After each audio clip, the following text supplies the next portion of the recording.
Hello everyone, if you're trying to play Hogwarts Legacy and your game is stuck at the correct creation screen, then you have come to the right place because in this video I'm going to show you how easy it is to fix this annoying bug when your game is stuck on the correct creation screen easily. So first off, what you're going to do is you're going to close the game up, and after that you're going to open up your start menu, you're going to write here run, and then you're going to write here dxdiag, you're going to press enter, and when you're here you're going to go into your display.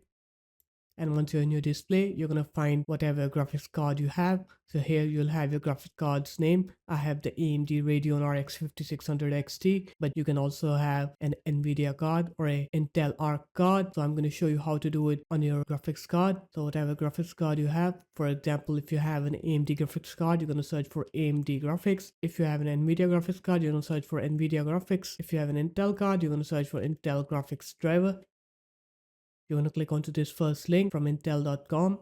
Once you're here, you're going to click onto graphics.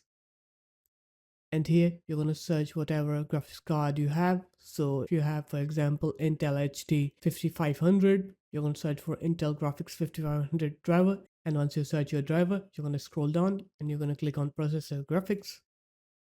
And here, you're going to find your graphics driver. So whatever graphics driver you need, you're just going to click on it and then click download. And once you download it, you're going to go ahead and install that graphics driver. Once you install it, your graphics driver will be updated. After that, you're going to go ahead and restart your computer.